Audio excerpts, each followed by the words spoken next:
Hi, YouTube fans. This is Matt, a post-April 6th YouTube channel. Well, I wanted to wear this hat because I just like wearing it so much. And look at this. That's how much my hair got cut. Whew. I got quite a shave down. I mean, I'm not bald, but there's only a little bit of stubble left. Done by number 2 shaver, but that's okay. I needed it because I tell you that my hair was getting thick on this side. It was getting hard to comb down, and it was too much. Me getting my hair cut sure made me feel a whole lot better. Well, okay. What this vlog is about today is about another unfinished story idea I have out of at least 40 that I started to type up. It's about 2 pages, and it was created on February 14th, 2019. That was Valentine's Day. Yep. And what it is about a man who goes by K.R. Henderson. His full name is Kevin Robert Henderson, born on July 3rd, 1971. July 3rd, 1971, in Paris, France. Just happened to be the very same day that Jim Morrison of The Doors died in a bathtub.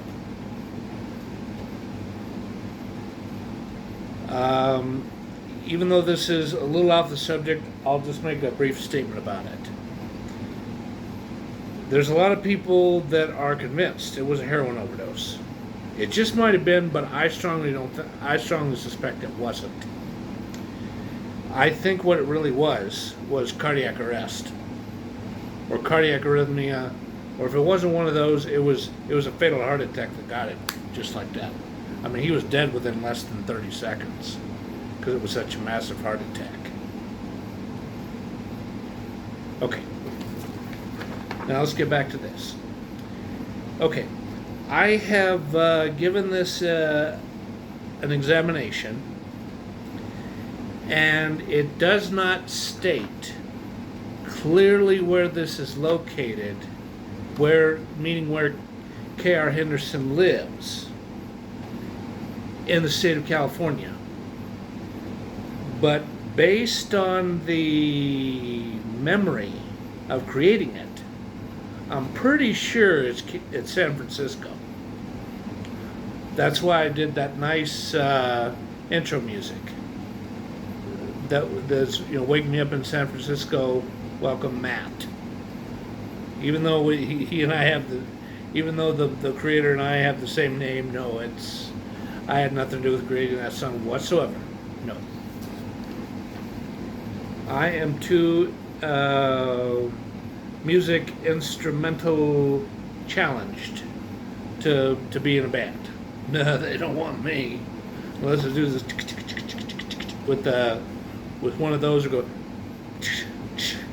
with the tambourine. Yeah.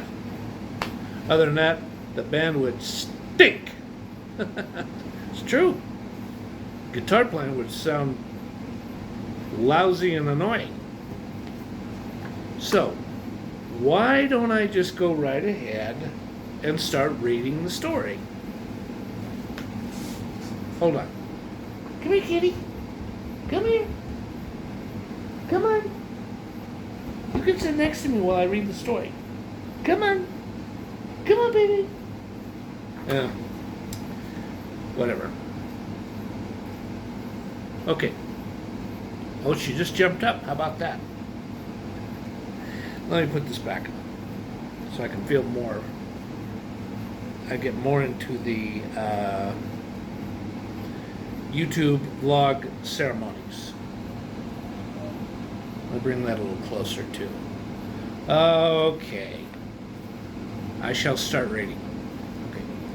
As K.R. Henderson returns to his rather small studio apartment that is a mere 225 square feet, a type of studio apartment that consists of these characteristics: a small refrigerator that is 52 inches tall and 21 inches wide. I mean, that it's not one of those little bar ones where from a distance it looks about this big.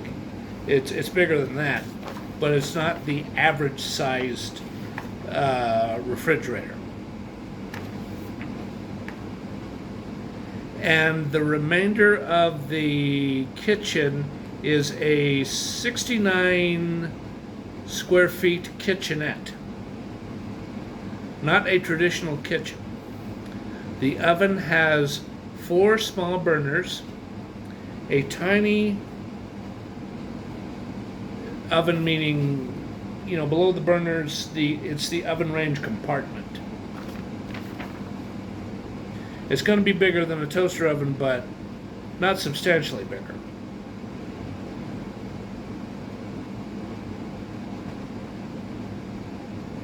And a rather small kitchen sink, and a countertop that is 22 inches in length.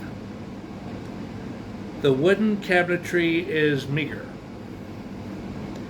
The bathroom is 4'10". No, let me say that again. 4 feet 10 inches long by 3.9 feet wide in dimensions. The bedding is a small twin-size Murphy bed that folds up into the wall. Because, see, in the I have a father who's in his late 70s, and Murphy beds in apartments in the 50s, the 60s, the 70s, and the early 80s were a lot more common versus now. Now there's fewer, and it's not non-existent, but there's few and far between left. There's not as many left as there was in the 50s, the 60s, and the 70s.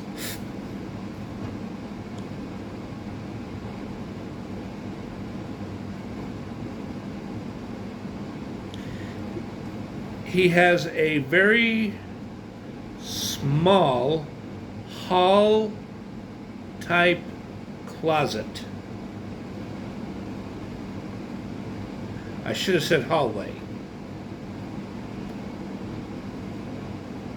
That is very small, and he has a small picture window by the narrow front entrance exiting door. It would be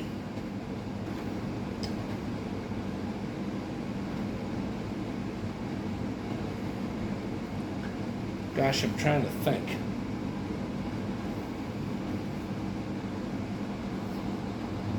Hold on. It would be just slightly bigger than the circumference of the door on my microwave. It would be literally about that small. It wouldn't be much bigger than that. Okay.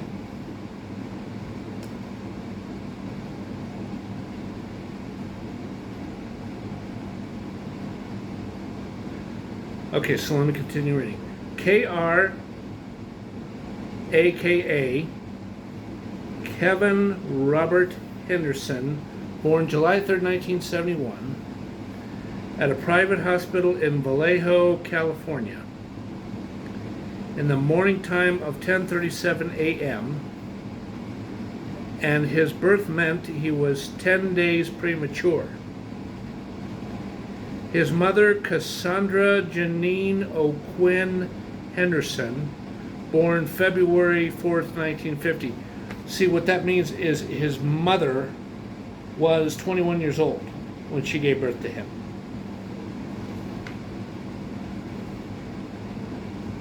In fact, I spoke a little too soon. I should have read a little bit further.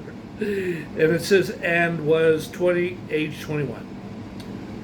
On the day of his birth, she was a manager at a rather lucrative music store that had an inventory of over 10,000 LPs, i.e. 33, 45, and 78 speeds. That has more than the Beatles, Rolling Stones, Ike, Tina Turner, and rock music. They sold these genres: rock, heavy metal, country, classical, jazz, easy listening, Latin music, and other types. Or no, excuse me, other styles.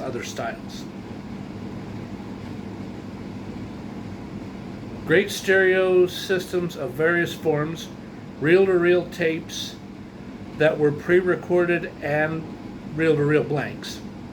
Because see, back in '71, that was pretty popular. Unlike now, finding blank reel-to-reel tapes, unless you really know how to look on eBay, they're very, very, very hard to find in used record stores and used used stereo electronic stores. I mean, they're really scarce. Okay, exotic coffee mugs, ladies' purses, men's and women's t-shirts, packs of cigarettes, lighters and cigarette cases, and lots of impulse items. Cassandra's music store was called Golden State Extravaganza Music Records and Tapes. And the lady was always well dressed and well liked by all different types of people. Even the ornery welder and metal worker named Russ the Bear, who resided near the City of Industry / LA Metro and was a brilliant welder and blacksmith. Because see, welding and blacksmithing was, there were more workers that knew how to do it back then. Nowadays, unless it's certain parts of the South where that's still, a lot of people are into it, finding a blacksmith is almost unheard of nowadays.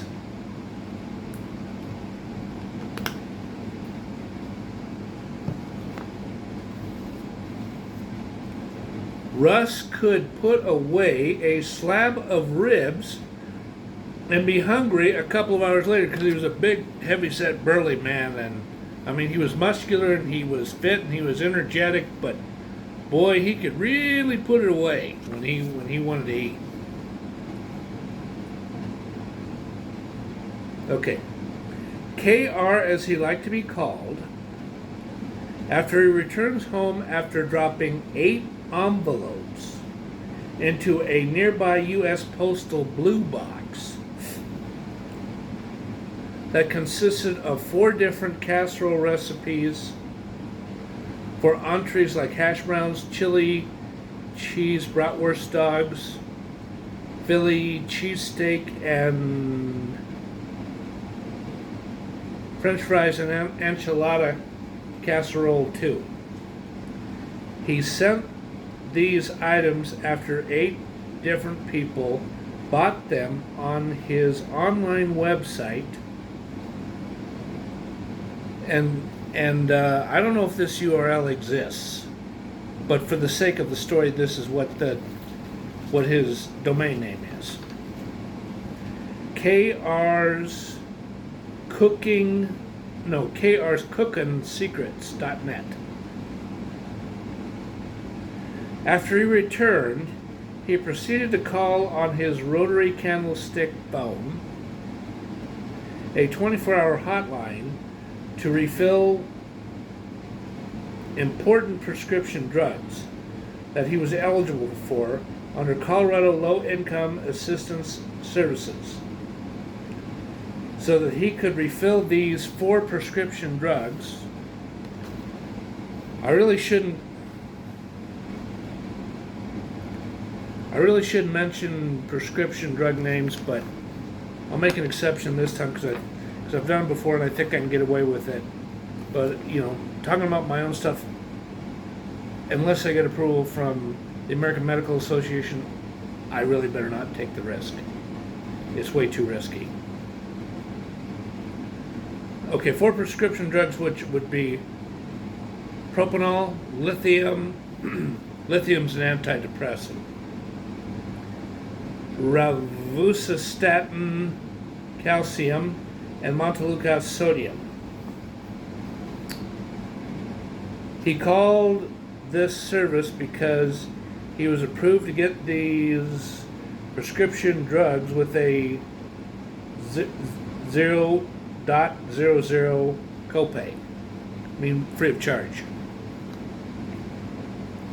After all, the monthly rent for his tiny apartment was $800 per month, and his electricity bill with PGE was $26 to $37 a month.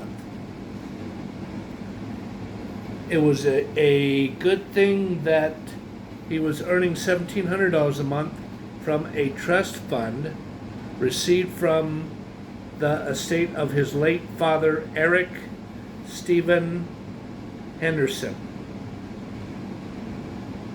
1949 to 2005, whom died of a massive cerebral aneurysm that caused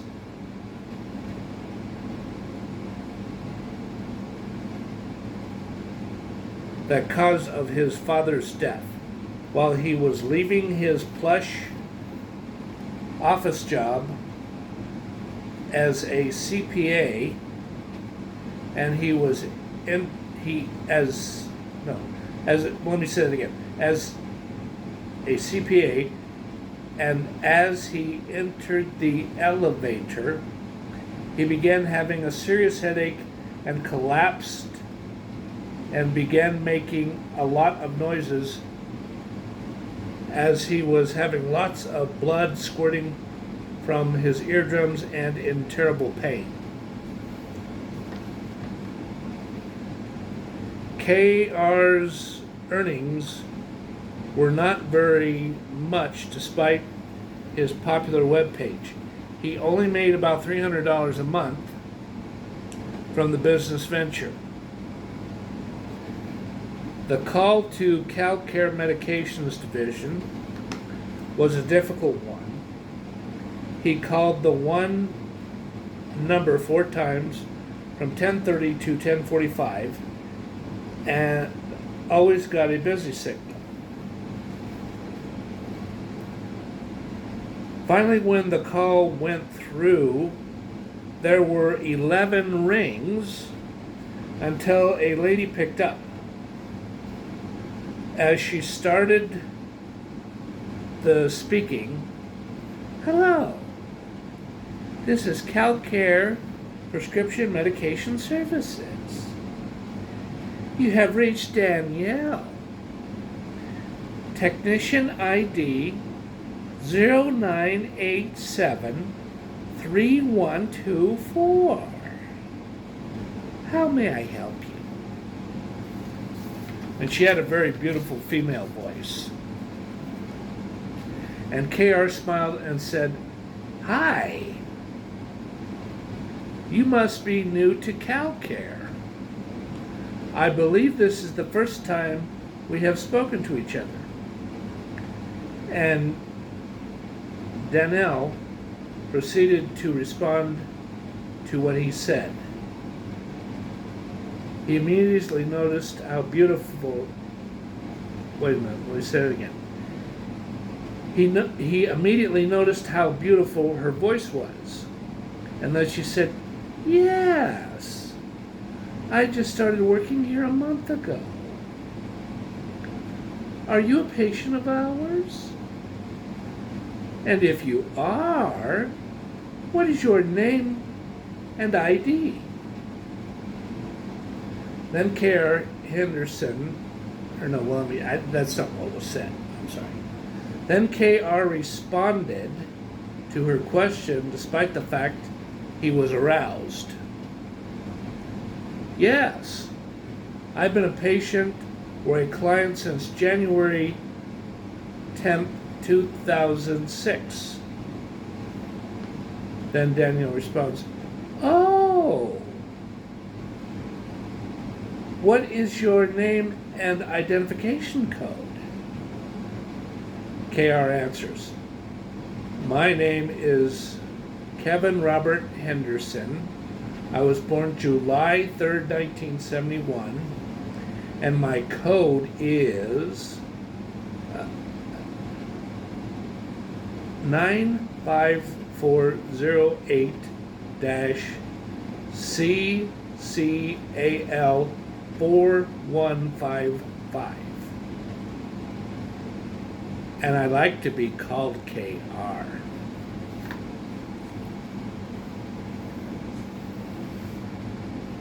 Yeah, I mean his heart's pounding and he's really, getting aroused.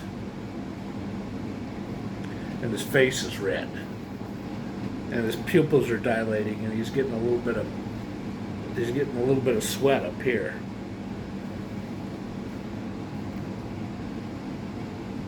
And what happens is he doesn't flirt with her because he's worried if he does that she's going to get upset, she's going to place him on hold, and she's going to have a supervisor step in and give him a warning not to act like that.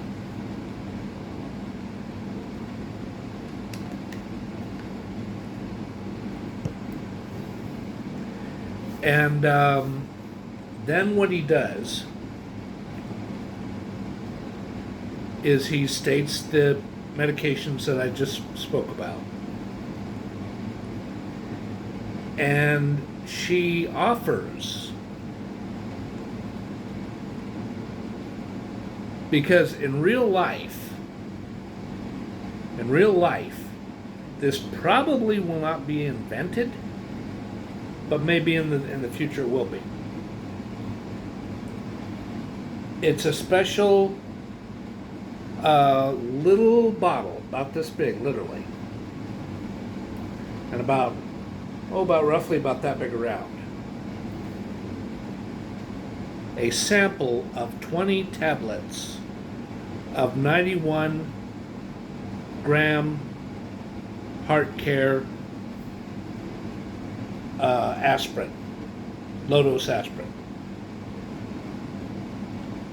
And he accepts the sample to be delivered to him. Now, I've never lived in California, but I got a hunch, it's just a hunch, that one of the things they would do for him is they would offer to deliver the deliver the prescription medications, and the main condition is that when he hears a on the door, knocking on the door, and he answers it, that's the only way they'll turn it over to him, and they're going to see his CalCare card, and they're going to see his his state ID or his driver's license or his U.S. passport, and they're going to have him sign in 2 spots. And then, here, let me take this off. My head's starting to itch. I tried. I mean, hey, I like this hat so much, I wanted to wear it, but, you know, I don't want to get distracted by it. So, okay. So then, after she gets off the phone and gets everything done,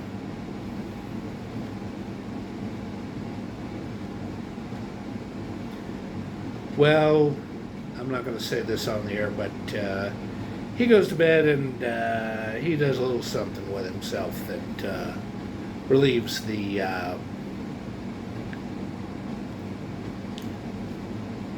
testicular pressure. You know what I'm talking about. And he naps for about a little more than an hour. And see, this phone call probably, oh, wait a minute, I know what it was. Oh yeah, it was 10:45 p.m. Okay. So he sleeps. Let's see, the conversation ended somewhere between 10:51 and 10:53 p.m. And then he, you know, does a thing I don't like to talk about in a YouTube clip to get himself off, so to speak. And then he takes a nap for about an hour, and he wakes up a little after midnight, and he's really hungry. So what he does is he goes into the refrigerator, and about the only vegetable that he has an urge to eat which would be something like raw green beans, cucumbers, carrots, lettuce. There's none of that in there. But what there is, and he got it only a couple of days ago, it's called crown broccoli. So he gets out the chopping board and he gets out a good sized chef's knife, and he goes chop, chop, chop, chop, chop, and he rinses it off, and he makes sure to go. He didn't dry it off with a towel because that's going to make the food taste not so good. And he gets about a 10 to 12 inch skillet pan. He warms it up. He puts a little bit of olive oil, and he sautés it, and he adds a touch of like garlic salt or garlic powder to it. And when it gets towards the end, he's real careful on how to do it. He uses an itty bitty little glass, and he puts a little water in it, and then he puts one of those lids over there. It would be the type of lid that would be on a wok, to saute Asian food. A wok skillet. And then he overcooked it just a little bit, but he doesn't care. He dishes it out. He puts it on his plate. He eats it, and boy, that's delicious.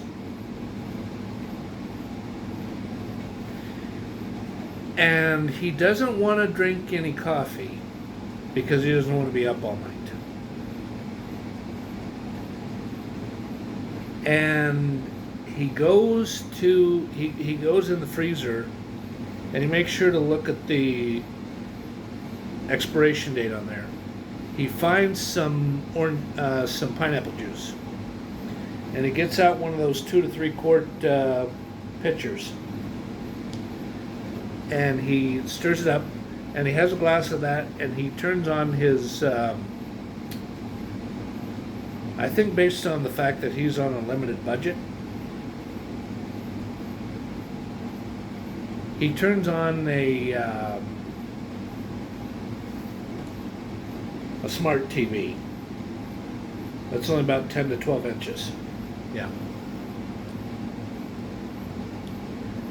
And he flips. He doesn't have a remote. He just presses, up, down, up, down, up, down. He goes through some channels. He finds something that was an episode of Streets of San Francisco, the one with Carl Malden and Michael Douglas. Yeah. He watches that episode, and then he starts to watch another one, and when he gets 2/3 of the way through it, he's just sitting there, ooh, ooh, ooh. And then he starts going like this.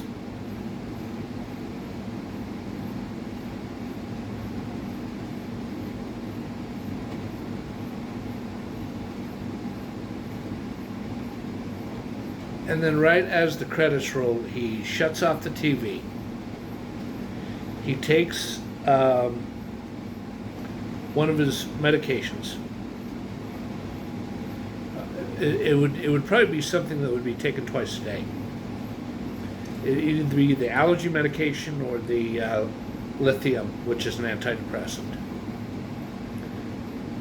He gets into his bathrobe and he sleeps on. He pulls out the Murphy bed, and when he pulls on, he doesn't break anything, but he doesn't use the right precautions. And when he pulls out, it goes thunk real hard on the ground. Hey, even the smartest people made that mistake. It happens. And he turns on. He lights up one. It's not one of those ones where it's like this, and then about like this. It's one of those long ones. That's at least 10 inches to a foot long. And he puts it on a candle holder, one of those nice brass ones. He lights up the candle, and he puts it somewhere so that if it burns, if the wax doesn't get on some fabric and causes something to get burned. Smart. And he sleeps until about 5, 6 in the morning, and the thing really burned out. And so he blows it out, goes to the bathroom, gets back into his bed, falls asleep, and the phone rings at about 9:45 roughly. And he picks up his nice candlestick phone, and there's a delivery man who says, "Are you?"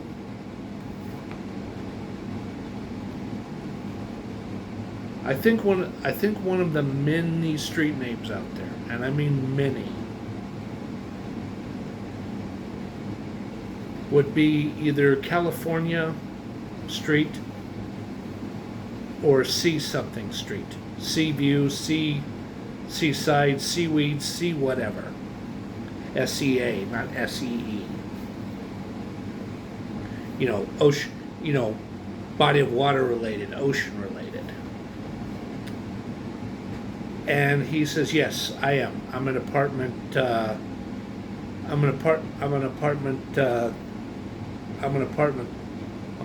9.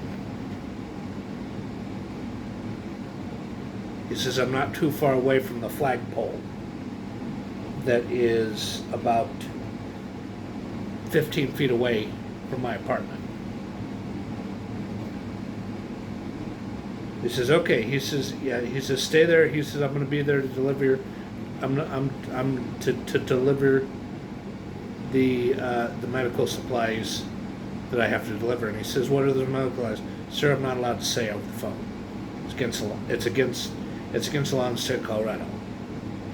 But I think you know what that means." He says, "Yes, I do." He says, "Yeah, those supplies are about to come to you." He says, "Okay, thanks." So what he does is he gets on some sweatpants and a shirt, just an ordinary t-shirt, no graphics, no nothing. One that would be like a light brownish color or a golden color or yellow, whatever.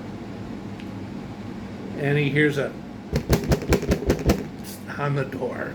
And he unlocks the door, and then what he does is he says, "Just a minute." And he shuts the door. He gets out his wallet, and he shows his CalCare ID, and he shows his state ID, state of Colorado. And they have him sign in 2 places. He takes out the drugs.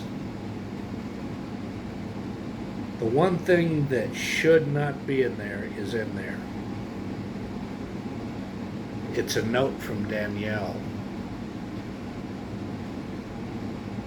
She put in her personal cell phone number, and she asked him to call her and talk with her because she knows that he feels quite aroused by her.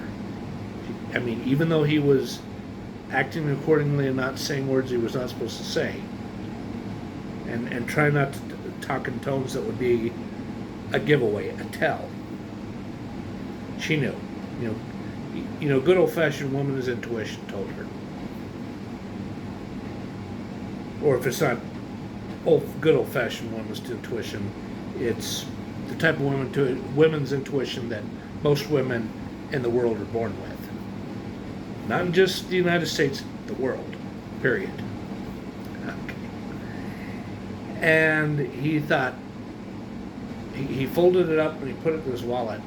And he's like, "I'm going to think about it for at least a day before I call her back. Before I decide to call her." Duh. I misspoke. And then he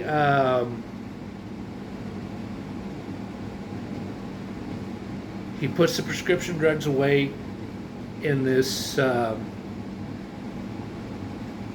in this medicine cabinet that he mounted up in the bathroom, and he was allowed to keep it there because he discussed this with the landlord, so he didn't get flagged. He didn't get flagged or cited for it, or chewed out up one side and down another by the maintenance people or the management staff or both. He goes, he makes himself, he takes a good shower because he was feeling stuffy and sweaty. I mean, even in San Francisco it happens that way. He makes himself some breakfast consisting of I think it would be Belgian waffles, breakfast sausages, like at least about 2 or 3, and 2 eggs, and this is where he's, I mean, there's nothing wrong with this, but it's a little screwy. He takes out an English muffin that is, and I think they can. I think some companies make this. I may be wrong, but I have a feeling some companies make this. It's not white sourdough or wheat. It's rye. Yep. Or light rye. And instead of the 2 pieces, he just takes one of them. The top part instead of the bottom part, or vice versa. He puts it in the toaster.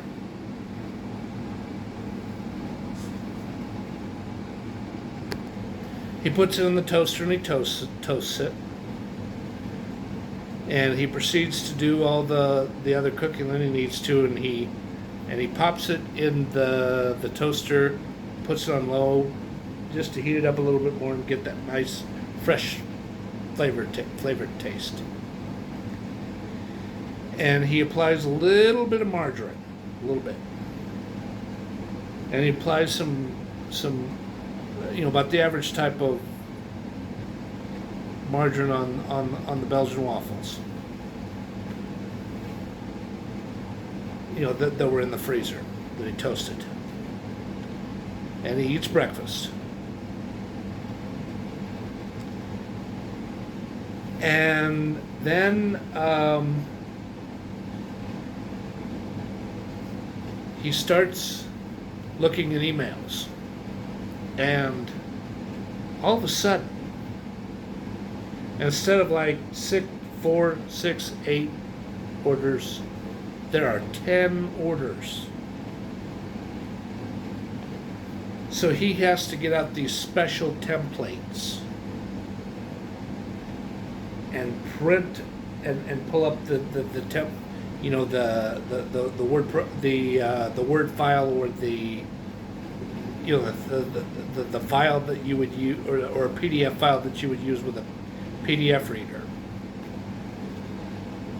of all these recipes. Yeah.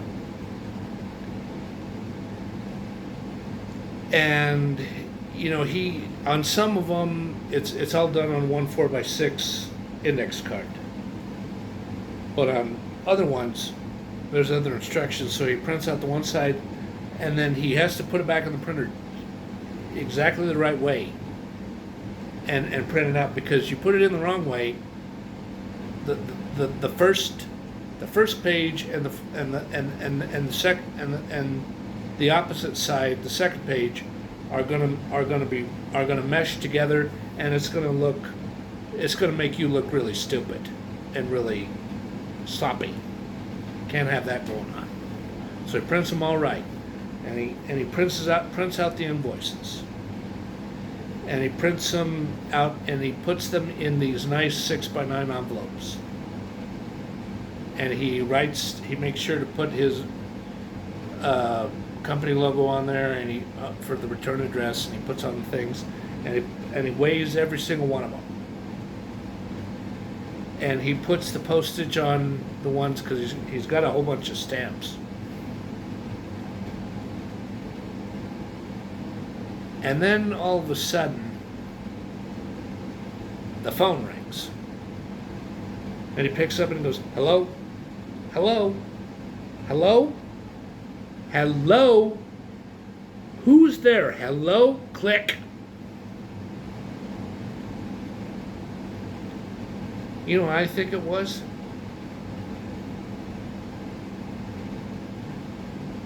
It wasn't Danielle herself. It was one of two people. One, it was her boyfriend, or a recent former boyfriend who she was still friends with.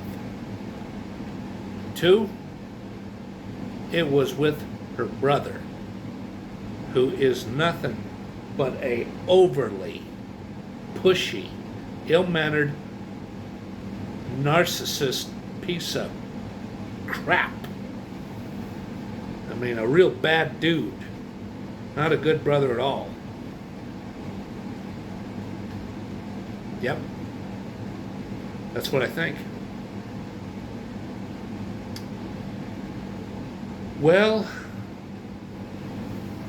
that's all I think I should say about this story idea. I hope everybody found this interesting. And please tell as many people as possible, because ever since I've been doing so many YouTube shorts of 60 seconds, my YouTube subscribers are going up. I mean, I've gained at least 9 of them in the last 2 to 3 weeks. I'm gaining popularity. Thank you, everybody, and goodbye.